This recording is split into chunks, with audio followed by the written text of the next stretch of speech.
Hi, I'm Jared. My son, Joel, he's 17 now. He was diagnosed when he was 14 in August of 2021. He was very actually afraid of injections. So currently we are on the tandem pump paired with the G6. I guess you guys called it closed loop. So yeah, he's doing that with the Control IQ. And of course, the iPhone app that is absolutely required to look at constantly. I think there was a few nights where the he must have got a bad batch or something, but he had it just telling him he was at like 3.5, 3, 2.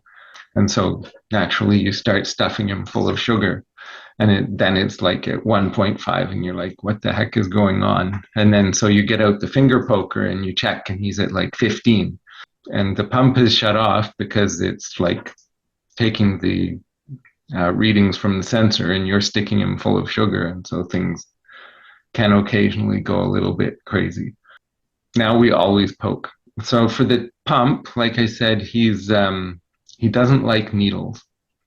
So the 4 injections was like a real problem for him.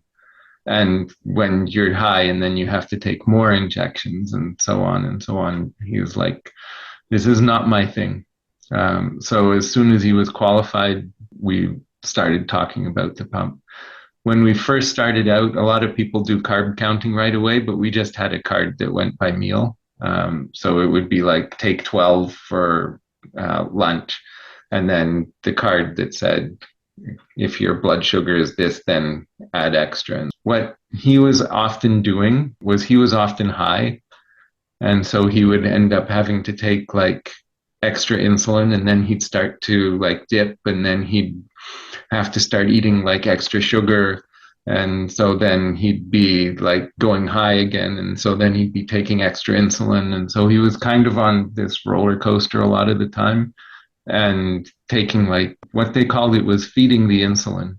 The pump actually solved a lot of those problems.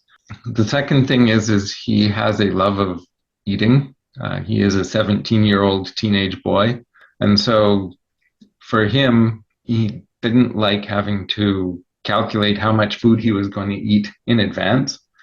And then it's like, well, I want to go back for seconds. Well, you don't have the insulin for the seconds, or the ice cream, or, you have to wait 2 hours since you had a snack. Like, you're allowed to have a snack, but now you have to wait 2 hours, and just the constant, you're not allowed to eat what you want to eat and when you want to eat it, was a problem for him. So he's much happier on the pump now, because now when he sits down to eat, he just goes, oh, I'm eating like 5 carbs, and it goes, okay, here's your insulin. And then 3 minutes later, he says, well, now I want like ice cream. And so he just puts that in. So his life is generally much better.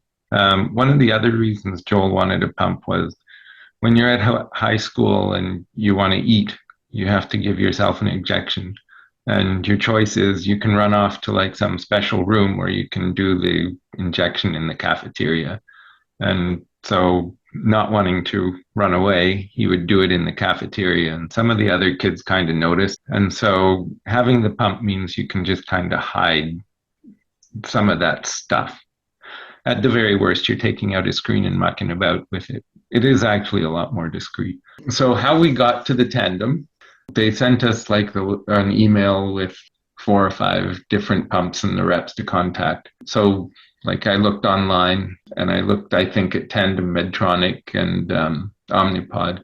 I think Animas was not really around at the time. At least I don't remember it. So it was really between Omnipod and Tandem. And Joel independently like talked to his friends. Like as soon as he was diagnosed, he was like in Discord or Snapchat, and they're people who were kind of leaning towards the Tandem. So we just kind of went with Tandem without really discussing it. But I probably said, which would you rather have? Or my wife asked him, and he's like, we'll just go with Tandem. We would have gone with Omnipod if he thought that was better. Whatever. He's 17 or 16 at the time. So it's like not one of those things where it's like, no, you must do it this way. Like if he was a little kid you might actually prefer the Omnipod because then you don't have to worry about the tube. So it might be easier, but he doesn't really have a problem with it. He plays baseball, so he just takes the pump off when he's up to bat or has to slide, and that's it. If he wanted to switch, doesn't matter to me. I don't think it would matter to my wife. It's just he's the one who has to wear it. The infusion sets, Tandem has 3 different infusion sets. So I just bought them all and said, here, which ones do you like?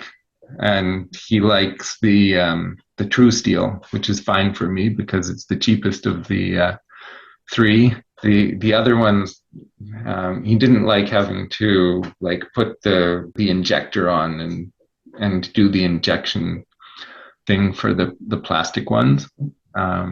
So okay, it's not a big deal. It's him who has to wear it. If you wanted to switch, I think the only issue we would have is because you're getting it in Ontario through the Assistive Devices program. And so I'm not sure if there's any restrictions on switching or whatever, because they actually pay for the pump. And the other thing is you might actually try and figure out why he wanted to switch, because maybe it's something that can just be solved. We were having problems, especially through the summer, with his infusion sets not staying in.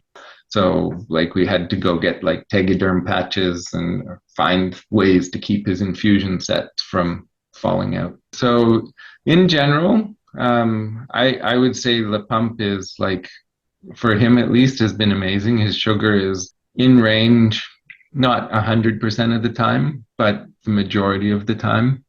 The only issue that we have is that it's not foolproof, and I think nothing is.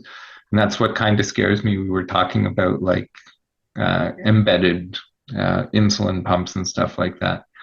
But this one, like you can put in like your infusion set, then 2.5 hours later, your sugar's at 22. And you're like, well, I just put in a new infusion set. Why is my sugar at 22? And kind of getting through to him that meant you aren't actually getting insulin, and even though you poked yourself and it hurt, and so therefore you don't want to change your thing because that means poking yourself again and it's going to hurt again, that you're not actually getting insulin, and so you need to do something about it. Most of the time that's not a problem though, but it's not perfect. I think if he was a younger kid, you'd have to pay like a lot more attention as a parent than we do. Like I don't think I've paid attention in weeks, maybe even months now, to what his sugar is, just because it's generally good.